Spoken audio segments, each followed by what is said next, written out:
Hi, everyone. Welcome to this webinar, What's the Future for Voluntary Compensation in Corporate Climate Action? My name is Matthias Krei. I'm leading the private sector advisory business at Perspectives Climate Group. And I'm joined for this webinar by my great colleagues, Hanna-Marie Ahonen and Juliana Kessler. Both of them I will introduce to you in more detail in a short moment, but let's set the scene a little bit first. Why do we think that the next 60 minutes are worthwhile your time and attention?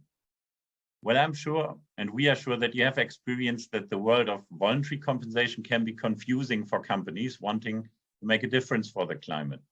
It can sometimes even seem like a maze. It's full of contradictory news, competing viewpoints sometimes, and also shallow offsetting claims that are often rightly criticized by NGOs or media. And against this background, there are two things that I want you to know about this webinar. The first one is, with this webinar, we want to provide you with orientation and support to cut through your confusion about how to use carbon credits for voluntary climate action, avoid misleading claims, and start building your winning strategy for voluntary compensation. And two, I want to let you know that this is an informational webinar. The approach is science-based and the content builds on 20 years of experience in advisory on high integrity climate action using carbon credits. And the three of us, Anna, Julie, and myself, are committed that all of you take useful learnings home on what is meaningful corporate carbon neutrality action. And this means we must get a little bit into the technicalities and we must get into the weed of things. And I promise that when you go through this with us, you will have gotten the best practice approach to carbon neutrality and how to use carbon credits for it.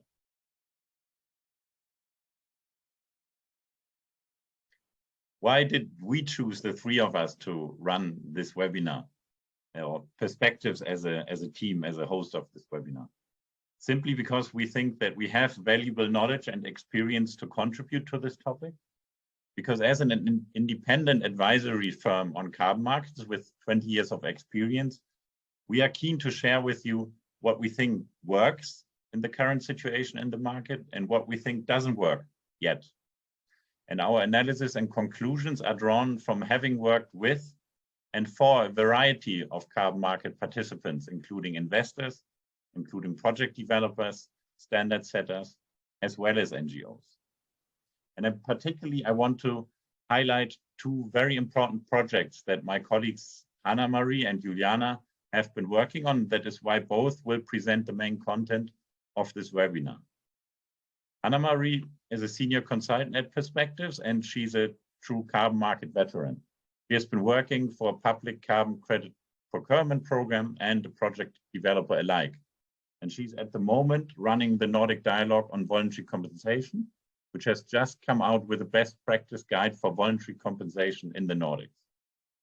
And Juliana Kessler is a consultant at Perspectives, and Juliana led our analysis on best practice for corporate carbon neutrality for heavy industry on behalf of the German Energy Agency. And the findings have also been just released in a report that is now publicly available. And as I said before, carbon neutrality and the carbon market can seem like a maze. So before Hannah and Julie take over, I want to set the scene with this slide.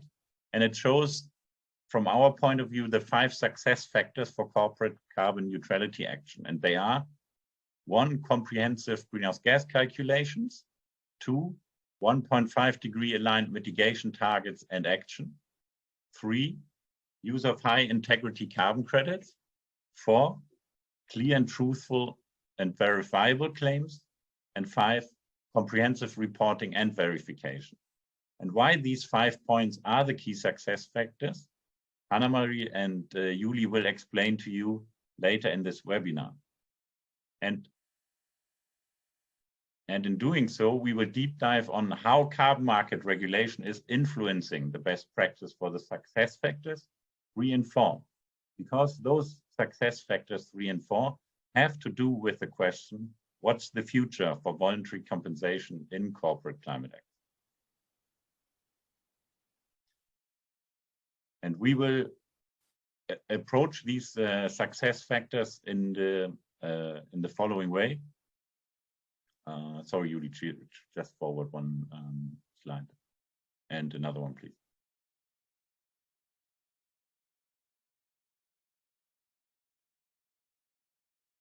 Yeah, just take us to the agenda. I've introduced perspectives already. Sorry, there was a confusion in the slides. I will just continue here. So we will approach these 5 success factors in the following way.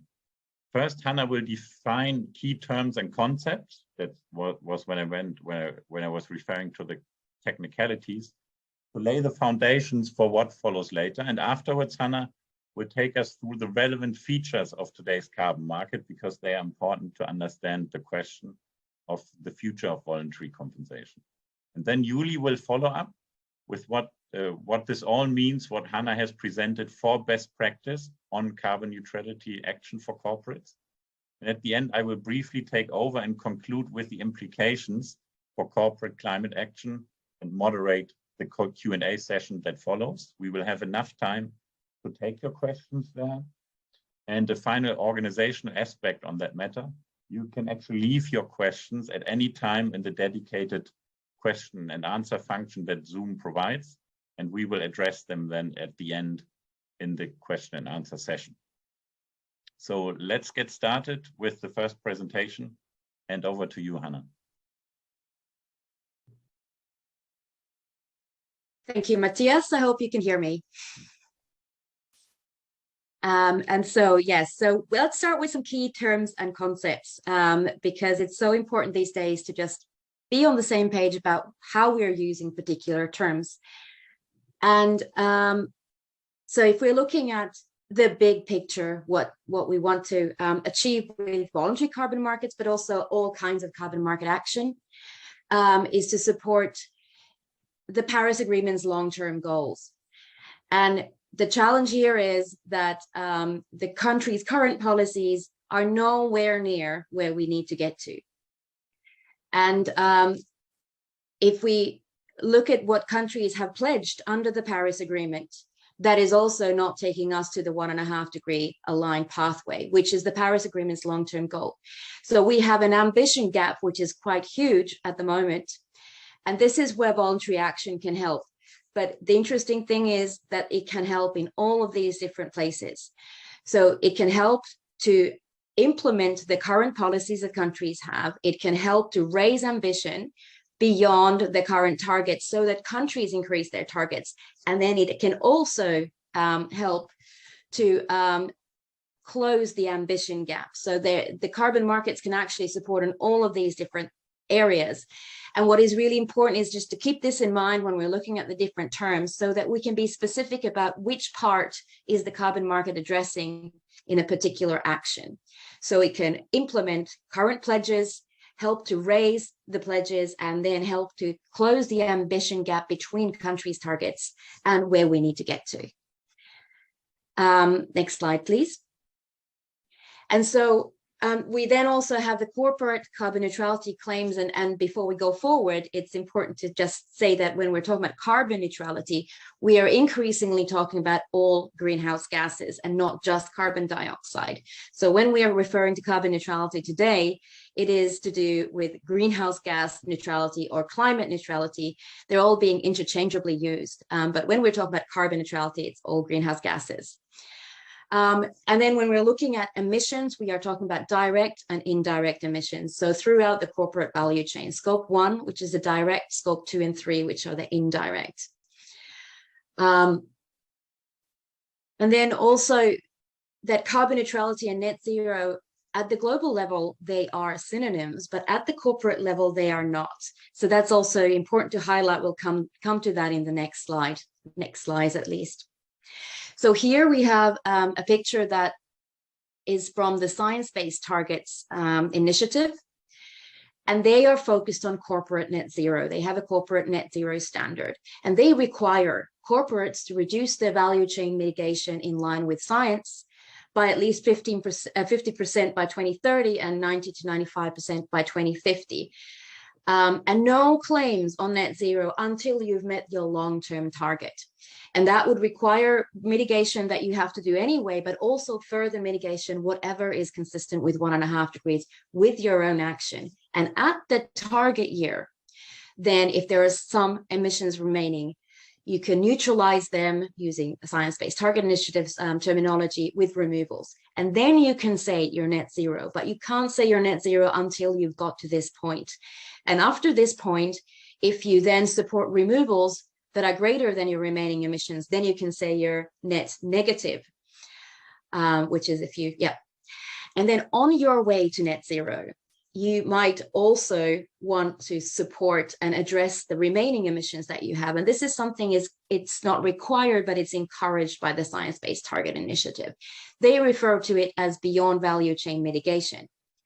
And that can be done by supporting using carbon credits and supporting both removals and emission reductions. So before coming to net zero, you can use removals and emission reductions beyond your value chain to address the remaining emissions on your way to net zero. And that's where you can say carbon neutral or climate finance if you're addressing all of your emissions with carbon credits that are considered legitimate for offsetting. So if you do offsetting, that is when you are counterbalancing your remaining emissions to say that you are achieving carbon neutrality or towards carbon neutrality. And then there's also the opportunity to support mitigation beyond the value chain without doing offsetting, so non-offsetting. And that's when you're not claiming that your support is counterbalancing your remaining emissions. So you detach the support from your actual remaining emissions. And then you can do climate finance or contribution claims. And this is sort of a new area that we're coming to. In the past, all carbon credit use was typically offsetting, so there wasn't much of a difference here. But now this beyond value chain mitigation is a broader concept that includes both offsetting and not offsetting. And now if you think about how do we get carbon credits, there's always a mitigation activity in the background. And then the mitigation activity needs to meet certain criteria to generate carbon credits. And the criteria are very, very similar. There's different programs that you can get to issue these carbon credits, but they all have the same sort of high-level principles. The difference is more about scope and how they ensure these. But the general criteria is that they're real and additional. They use robust baselines, monitoring and reporting methodologies. They address carbon leakage, so making sure that emissions are not increased elsewhere because of the activity and they're just transferred into another place. And then addressing the risk of the reversals in case the mitigation is not permanent, but it's reversed. There should be some ways to address that. Third parties should validate the projects and verify the mitigation outcomes, and then avoiding double counting and doing no harm. And when these are checked by a carbon credit program, then carbon credit programs issue carbon credits, and there can also be some co-benefits. And these carbon credits are then traded in carbon markets. There's different types. And then the transactions there, you get payments, and that payment goes back to the mitigation activity. And then when these carbon credits are bought by buyers, they are used in different ways. And some options include compliance use and voluntary use, and you can make different claims related to these uses. Compliance is usually the claim is compliance, but on the voluntary side, you can say that you're offsetting. If you're fully offsetting, you might say you're carbon neutral. You might be providing climate finance or other types of contributions. So there's carbon credits and there's the use of carbon credits for offsetting or other purposes. So then if we're looking at double claiming and offsetting, that's something that's coming up now a lot in the conversations. Previously, it wasn't a big issue because 80% of global emissions were outside of national targets. But from 2 years ago, emissions have become almost all covered by national targets. And double claiming is one form of double counting. And it means when the same mitigation outcome, so an emission reduction or a removal, is claimed by more than one entity. So, for example, by the host country towards its national targets, and then by the carbon credit user for voluntary offsetting. And the reason why double claiming is recommended to be avoided or is that when you're doing global, when you have the global net emissions without voluntary offsetting, you're basically, countries will be meeting their targets. And offsetting is about counterbalancing the impact of specific emissions with additional global mitigation. And now if you double count the same mitigation towards the country's target and for voluntary offsetting, you actually don't achieve a mitigation in global net emissions. So there isn't this counterbalancing effect. And then in case you do it with mitigation outcomes that are not counted towards countries' targets, but represent mitigation beyond countries' targets, then you actually get the counterbalancing effect that is associated with the offsetting claim. So the main point is that if you're double counting, you're basically not having any impact on the net global emissions. And then your claim about offsetting and counterbalancing your specific emissions is not necessarily true. And then on the next slide, we can see that we can avoid double claiming in several ways. Now, previously, one way is that the mitigation is claimed only by the carbon credit user for offsetting and carbon neutrality and not by the host country. And there's different ways how the host country wouldn't claim it and that way avoid double claiming. One is if the host country doesn't have a target, and that's how we used to avoid double claiming in the past, by focusing on countries without targets. The other one is if the mitigation is outside the target scope, and that's why it doesn't count towards the host country's target. And thirdly, if it's within the host country's target scope, then the host country can make an adjustment to its emissions balance. And this is something that the Paris Agreement provides a process, and also the Kyoto Protocol had a similar process. And that allows the host country to forego that mitigation outcome, so it's available to be claimed only by the carbon credit user. Alternatively, the mitigation can be claimed exclusively by the host country towards its target. And then the carbon credit user will make a claim that recognizes that this mitigation outcome is counted towards a host country target.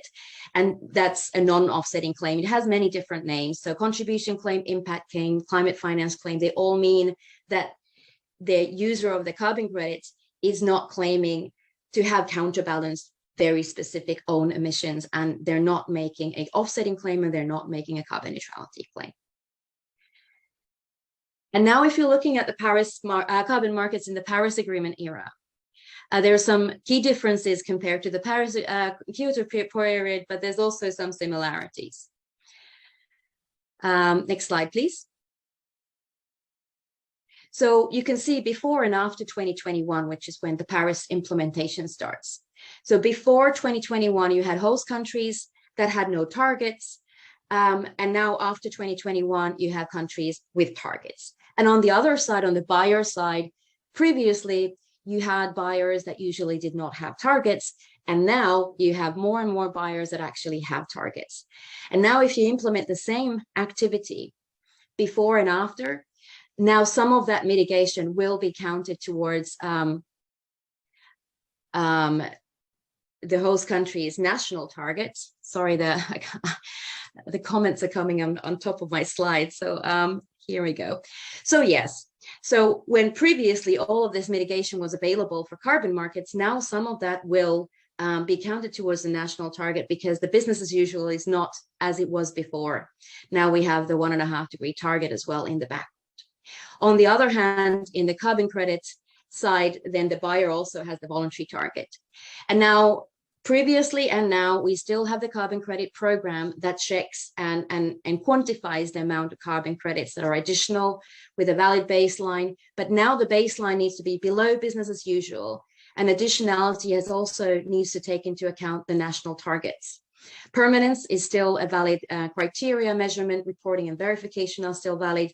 And now additional criteria is also extra focus on safeguards, environmental and social safeguards, contribution to the long-term goal, and consistency with sustainable development. So these are things coming from the Paris Agreement, generally on carbon market cooperation.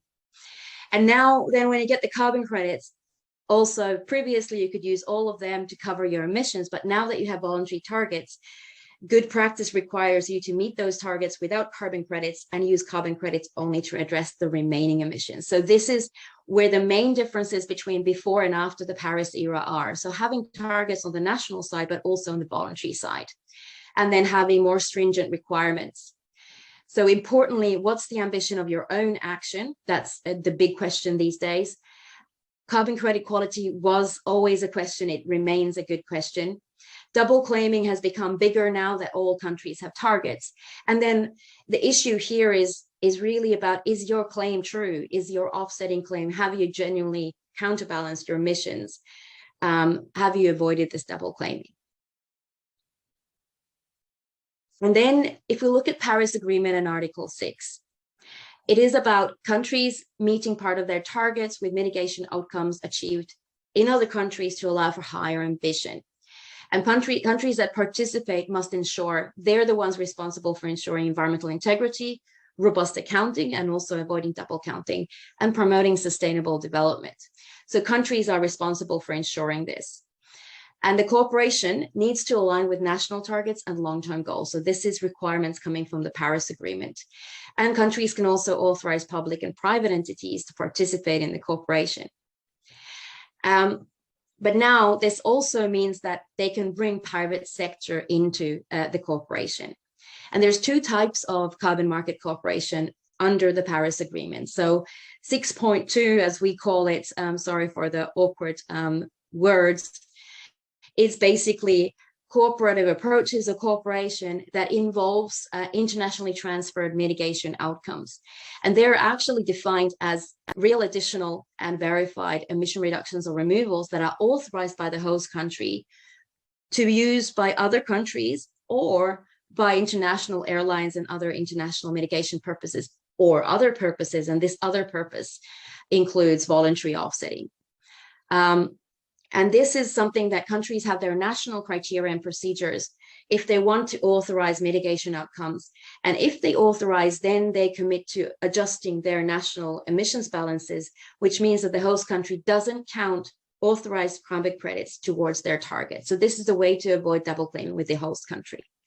And countries can also develop bi- and multilateral frameworks for this cooperation. Then there's also an international carbon crediting mechanism called the Article 6.4 mechanism. And that is to certify carbon credits that meet international criteria under the Paris Agreement. And it replaces the CDM and JI from the Kyoto period. And how is this relevant for the voluntary carbon market? Next slide, please. Yes, thanks. So first of all climate action does count towards the same global 1.5 degree goal.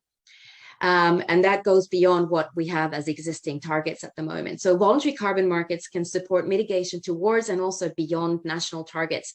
And it's important to really differentiate which one are you helping? Are you helping to meet the targets, or are you increasing ambition and closing the ambition gap?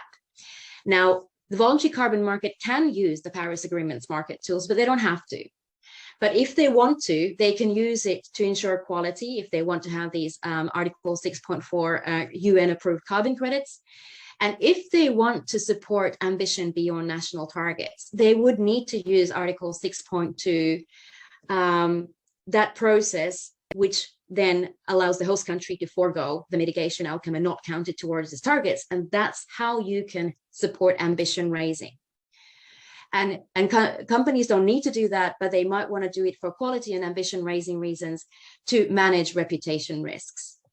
And also independent crediting programs like the gold standard and voluntary verified carbon standard, VCS, they are seeking to align some of their criteria with the Paris, because they're hoping also to be able to issue credits that are in line with the Paris criteria and labeling Paris eligible carbon credits that they have been issuing. And then there's also the option that when countries are doing Article 6 activities and piloting, then these credits could also be used by voluntary carbon market buyers. Nordic countries and Switzerland are some that are making these bilateral agreements and generating some of the first authorized carbon credits, and they could also be available for voluntary carbon market buyers. So it really is, you don't have to do this, but you will want to do this to manage reputation risks, and in case you want to use carbon markets to raise ambition. So how does the Paris Agreement fit into the picture that I showed about generating carbon credits? There's still the same mitigation activity in the background. And then you would go to a carbon crediting program. It could be the Article 6.4 mechanism, but there's also other programs that you could go to with similar criteria that we already talked about. And all of these crediting programs generate carbon credits. And now these carbon credits can choose to ask for authorization from the host country. And then you would have a carbon credit that's authorized. And that would mean that the host country won't count it towards this target. Or you have carbon credits that don't ask for this authorization. And they will be traded in the carbon markets, but they would have different labels so you can separate them depending on which type do you want to use. And then again, when you trade in carbon markets, then there would be the carbon market revenue going back to the mitigation activity. And there would be different uses for different types of carbon credits. So governments could use authorized carbon credits towards their targets, or non-authorized carbon credits to deliver results-based climate finance. And then companies could use authorized carbon credits for voluntary offsetting, and then non-authorized carbon credits to support host countries in their targets.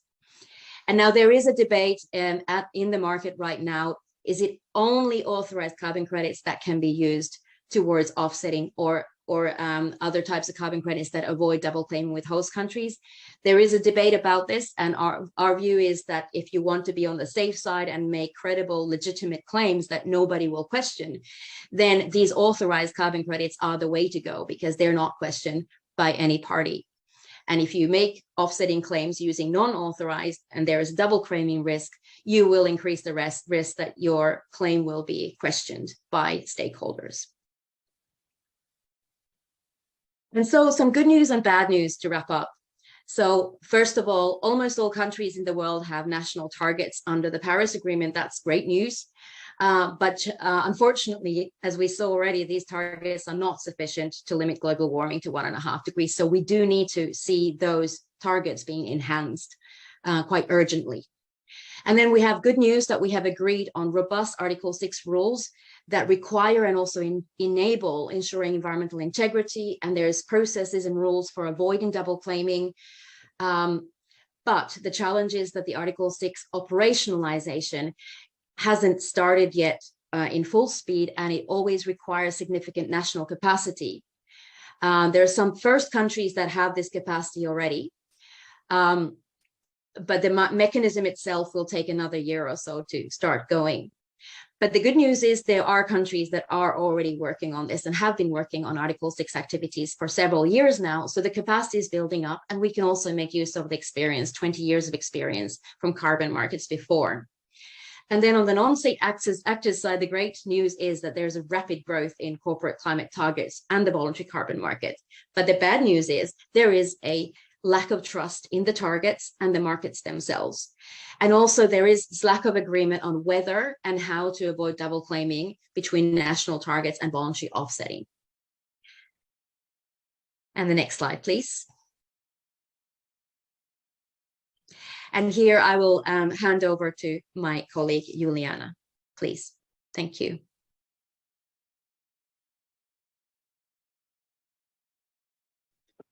Thank you, Hannah.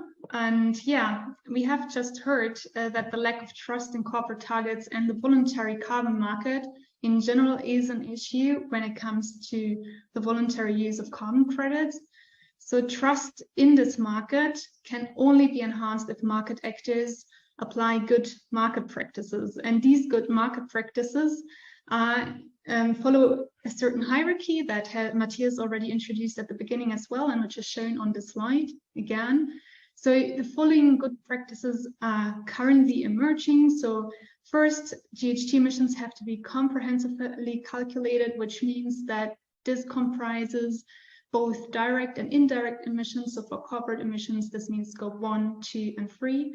Then these direct and indirect emissions should be reduced, ideally in line with emission paths that are aligned with Paris Agreement's 1.5 degree target. After that, an actor can make use of credits, and these should be high integrity credits. Subsequently, an actor should then ensure that the integrity of its claim, meaning that whatever claim it makes, that it is clear, truthful, and verifiable. So we will dive deeper into this also in a few minutes. And last but not least, a carbon market actor should comprehensively report on their direct and indirect emissions, so progress towards targets and pathways, but also on the voluntary use of carbon credits. And this is reported information should then be verified by an independent third-party entity. I said that these good voluntary carbon market practices are currently emerging, and they have been emerging also due to the efforts by different initiatives, standards, and organizations that are active in this space. Often these initiatives and standards also provide guidance on how the good practice can be implemented. So when it comes to the first step, we have some guidance from ISO, the International Organization for Standardization, and also the Greenhouse Gas Protocol. On the second step, the Science Based Targets Initiative has emerged as an influential player, pushing for 1.5 degrees Celsius aligned mitigation targets and action, also providing a standard for this. But also initiative like Race to Zero or the Transition Pathway initiative that promote an ambitious target setting. Then we have many different actors that are active on the discussion, what are high integrity carbon credits.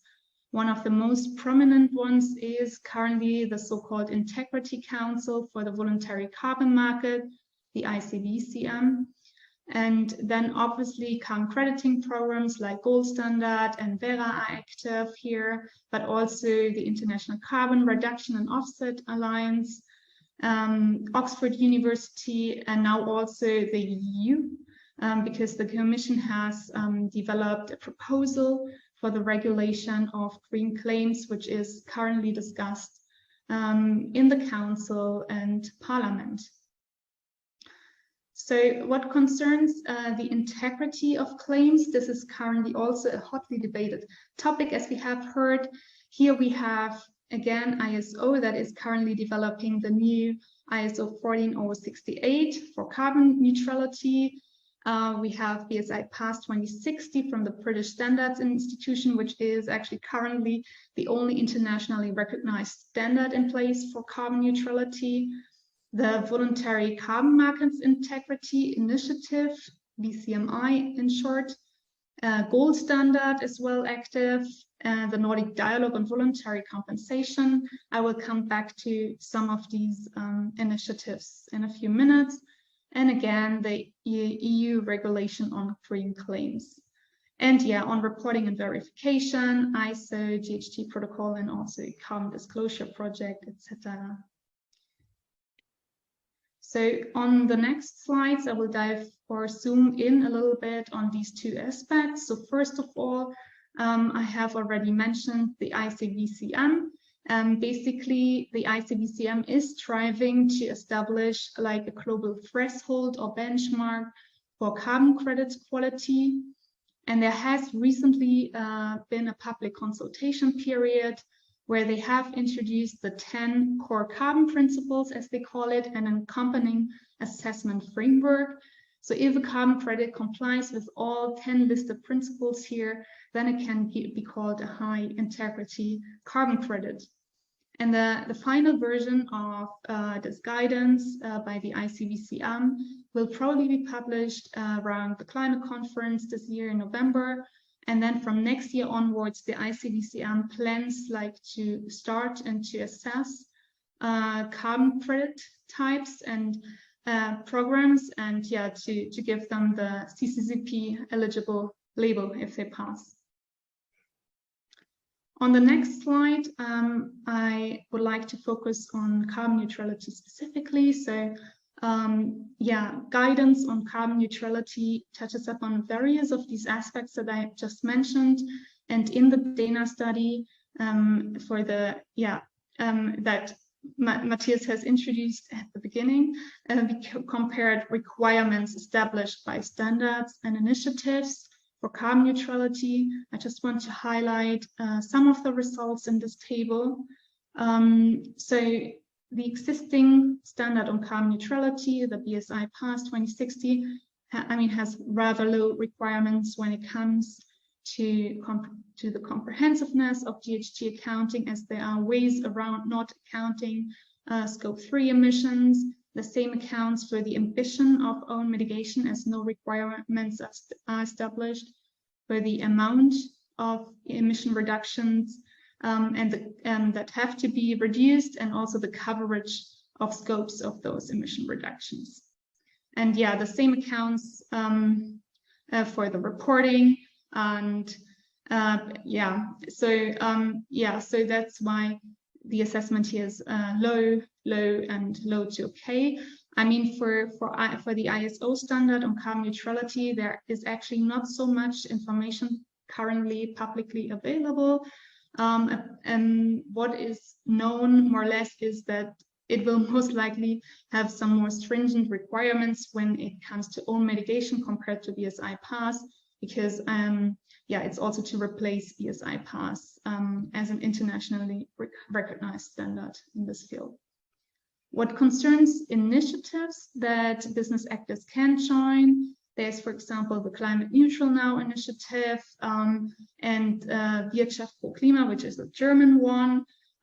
So here the rating basically goes from low to high, because within these initiatives, they really differentiate and rank companies' achievement, also based on to which extent they reduce emissions, and then compensate remaining emissions. There are also other claims relating to the voluntary use of carbon credits. So Hannah has already talked a little bit about it.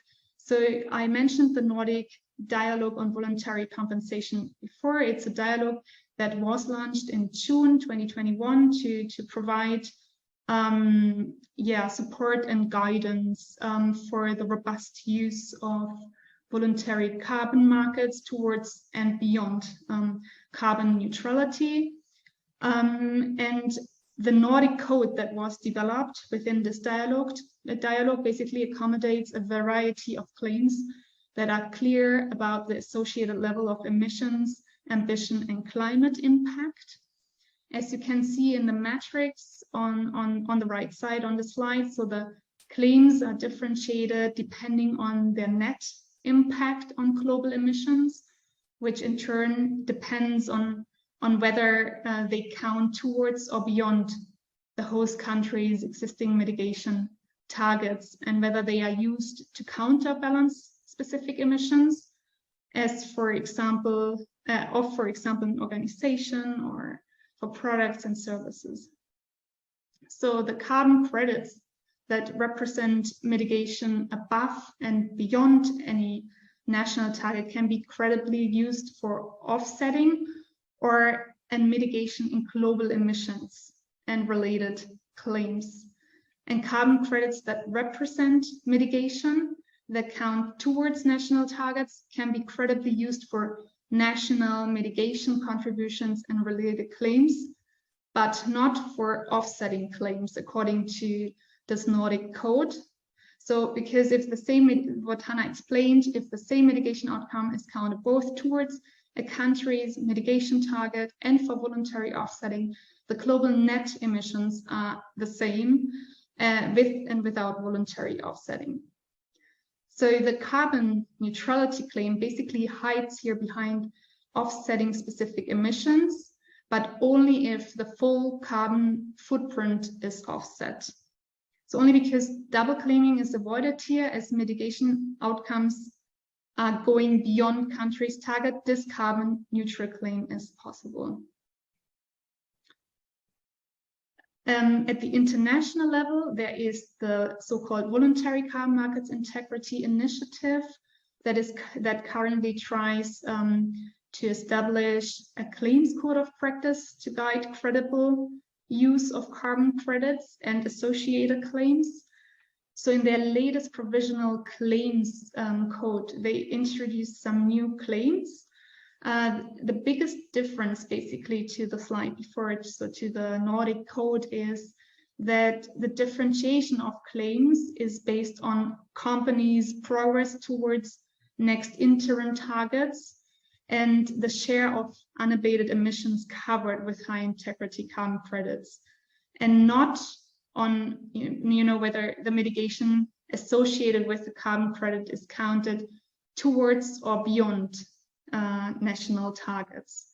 So the VCMI is not saying that these claims are offsetting or contribution claims, and in general they do not refer to carbon neutrality apart for the brand, product and service level. There a carbon neutrality claim exists. The claims the provisional code is basically establishing is a VCMI gold, silver and bronze claim, depending on how well a company is progressing towards the next interim target and how many unabated emissions the company has covered by high integrity carbon credits. So currently the VCMI allows both types of carbon credits, meaning those counted towards and beyond national targets to be used for the claims included in its code, but they have not abandoned the topic entirely and will further look into the implications of carbon credits that are associated with corresponding adjustments. And with that, I'm coming to an end and hand over to Matthias.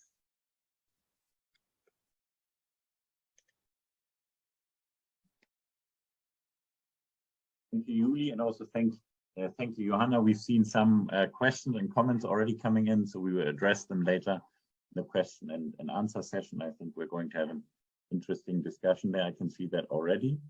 The question is now, what are we supposed to make out of this, what we've heard from Julie and Johanna? What are the implications from what we heard on corporate carbon neutrality action and claims? And that's what I want to look at the next two slides with you before we get to the question and answer session. So what we can conclude here at this stage is that there is emerging final good practice guidance. And this we see and are expecting to see soon with regards to how to comprehensively calculate emissions and set ambitious climate action targets. There we have a framework with the SBTI that is, of course, still evolving and covering more sectors, but that is already quite comprehensive, quite detailed, that can be used, and the upcoming ISO standard, as mentioned by Julie, is going to build on that. And for reporting and verification, we're going to have the ISO standard, and for high integrity carbon credits, we have the ICVCM, as was also explained by Julie. But what we have to state at this stage is that the VCM, let's call them institutions that have emerged over the last couple of years, failed in brackets so far on finding a solution for avoiding double claiming with carbon credits. And as this has been explained by Hannah, this poses a serious reputational risks for the market in general.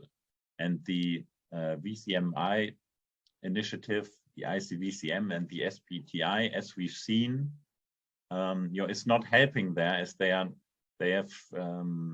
the VCMI initiative has shied away from tackling the issue, what is carbon neutrality at the corporate level and what is the role of carbon credits in there. There has not been, as you saw, any guidance on that. So the best practice on avoiding double claiming in the voluntary carbon market is at the moment with the Nordic Code that provides a clear guidance to get host country authorization and to ultimately get in the end the corresponding adjustments in place to avoid this double claiming.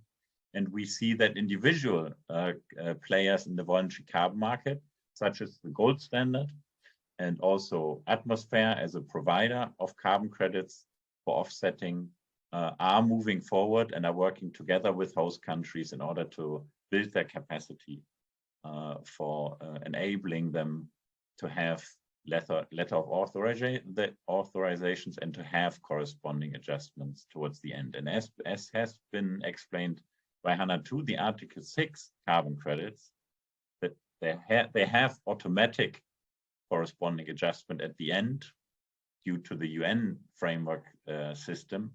This is an alternative to voluntary carbon credits. But, and this comes on the next slide, there is of course the question, how fast will we see host country authorized carbon credits? What we can see and observe is that we see first announcements that countries are ready to authorize transfers and to promise that they will do corresponding adjustments at the end once those carbon credits are issued. As I mentioned, Atmosphere and Carbon Gold Standard are two players that are actively working there together with governments. And I would also like to mention here in this case the Swiss Public Carbon Credit Purchase Program, which is called CLIC. I think Hannah has mentioned it too, that has signed several bilateral agreements with governments on the transfer of credits under Article 6. And those bilateral agreements are actually open for the private sector to participate within those frameworks. So we can conclude here at this stage that authorizations are at the moment hard to come by, but for the overall integrity of the carbon market, they are crucial. And we expect that as the Article 6 framework evolves, the voluntary carbon market and the Article 6 will lead to authorization, at the end, because this is what it needs for the market to be high integrity and for high integrity use of carbon credits for corporate carbon neutrality. So at the end, at this point in time, we admittedly have a catch-22 with those letter of authorizations not being available, companies wanting to claim corporate carbon neutrality by using carbon credits. And this is an issue that is so far not solvable, and only solvable if letter of authorizations are available in sufficient quantity. Now, I've seen already that in the question and answer in the chat function there are questions around these aspects and how difficult it is to address these issues. But before we get to the Q&A session, I want to thank you for your participation so far. And I would like to invite you to get in touch with us if you think there are things we can improve with regards to this webinar that we could have done better, or if you'd like to follow up and have a conversation with us on some of the topics that were mentioned here. We are going to post in the chat function our contact details, the one of Hannah Marie, the one of Juliana and myself, and then we can get in touch and have a follow-up conversation. But now I'd like to start the Q&A session. And there are a couple of questions that I noted. And one question was, it started with a statement. It started with a statement that consulting companies at the moment propose to their clients very different paths. I think with the path options was mentioned, and very cheap carbon credits to claim immediate carbon neutrality. Is there a chance that COP27 will fix this leap? Is there, Julie or Hannah, do you want to take this question, how COP27 or maybe following COPs might fix this, or if there's no, maybe not even a connection between what the COP does and what is the current market practice here with regards to cheap carbon credits? Is anyone wanting to take that question from your side? Well, thank you for the question. I can get started on the answer. Is there any chance that COP26 will fix the concerns about carbon credit quality and I guess cheapness as well. Indirectly, yes, directly, no would be my answer. I think, yeah, so buyers, I think, always need to do their own due diligence and think about their own values and how to do that. You don't get the direct answer from COP27 or any COP to the voluntary carbon market because the COP is not to regulate the voluntary action. However, it offers opportunities to ensure integrity, but they are voluntary to be used. And the Paris Agreement doesn't force voluntary actors to use them, but offers the opportunity to eventually use the Article 6.4 mechanism, for example. So you can use it for ensuring integrity, but they won't force you. And those who are buying bad quality, cheap stuff, they cannot be forced by any COP or the Paris Agreement. They will be forced from other directions. We hope that it comes from the general stakeholders and the pressure from investors and others. When the capacity and understanding increases, then it just will not fly anymore when you're required to be more transparent about what you've been buying. And that means that I would see that the pressure comes from stakeholders, owners, and financiers, and not from the Paris Agreement, because it just isn't the place to regulate voluntary markets. And increasingly also for national governments. So you also see the national governments and consumer agencies and others regulating the credit, the claims and the credit quality as well. So from many directions, but not from the Paris Agreement. Thank you, Anna. Julie, do you want to comment on this? Yeah, just perhaps to add quickly, I mean, the consultancies also base their efforts on like standards. And I mean, we know now that the new ISO standard, unfortunately, is a bit delayed. So let's hope that in 2023, it will come out. And I mean, then it will most likely include more stringent requirements when it comes to own mitigation within companies' value chains, which would then also mean that consultancies that, you know, consult corporates need to comply with that in order that that company has a verified carbon neutrality claim. And with initiatives like SBTI now gaining a lot of track, like many companies joining and becoming more aware of that they really need to reduce their emissions in line with the Paris Agreement climate goal, I think that the action is moving into the right direction. And yeah, as Hannah said, the pressure is there, and I think is also felt by companies. Okay. Thank you, Julie. So two positive outlooks there from both of you. Thank you for providing that answer. Then there was another question regarding the gold standard, because we mentioned it several times as, you know, taking pioneering and pilot action towards finding solutions to avoid double claiming. And there was the question, what is gold standard specifically doing in this regard? Hannah or Julie, who of you would like to answer to this question?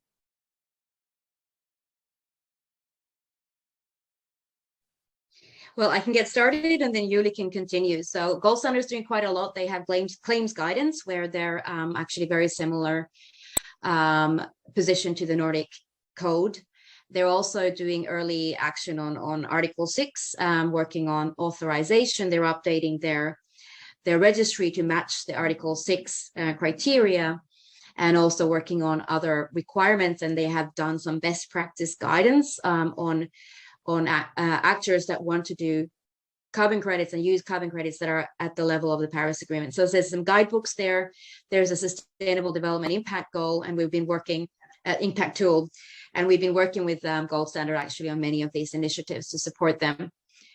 So there's lots of different things that the Gold Standard is doing, but I think maybe from this perspective, the important thing is they've taken a very clear stance on claims. And recognizing that corresponding adjustments are not always needed, reminding that you can also do contribution claims. That's always an option. So it's not that you're saying that you cannot use anything that's not corresponding adjusted. It's like you have to be careful what you claim, depending on what types of carbon credits you use from here onwards. And the avoiding double claiming issue has been there all along. It just hasn't been a big issue because you could always go to countries without targets. So it is not new. It just became very visible now. So certainly very many useful things that the gold standard is doing. And also in terms of authorization, I noticed a question here on the authorization process, and that is a national one. It has guidelines from the Paris Agreement, but ultimately it's a national process with national legislation. And gold standard is working with early movers to really work out what it means in practice and all the different things you have to do. So it will change from country to country, but hopefully learning from each other will make it more standardized among the different countries. Great, Hannah, thank you. Any additions from your side, Julie, at the moment? Quite comprehensive answer. No, thanks. Okay. So thank you, Julie. Hannah, you covered actually the third question, which was exactly the one on the standard mechanism and the process. And as you said, I would, there is no standard process. So it's a process that is owned, and a decision-making process that is owned by the country. Some of you might have been aware that Indonesia, made a moratorium on the export of carbon credits from Red Plus, for example. So I think we are seeing that what we have shared with you from the perspective of you as a corporate and reputational issues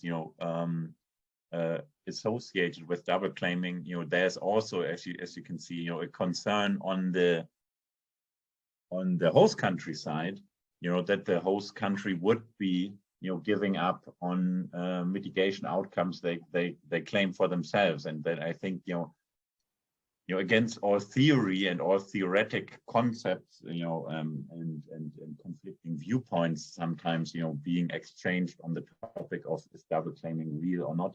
I think this is practical evidence that some host countries are getting concerned as well. And the final remark here is that on the work with that gold standard is doing, that our team, including Hannah and Julie, is actually supporting, and some other colleagues is supporting gold standard on capacity building in those host countries, and supporting a number of selected countries in, first of all, understanding the issue and then getting the processes right so that they can make their decisions, and that we will hopefully see more and more authorizations in the future. With that, I'd like to close. We're just perfectly on the 1 hour mark. Thank you so much, Hannah and Julie, for sharing your insights here. Thank you for the team, for running this webinar. Thank you to all you participants, being here, you're staying with us for this full hour. Thank you for your active, questions and comments here in the chat, as well as the Q&A. And you can find our contact details in the chat. Reach out to us if there's anything you'd like to discuss. We are always happy to continue these kinds of conversations. So thank you to all of you, and a good evening for everyone. Bye-bye.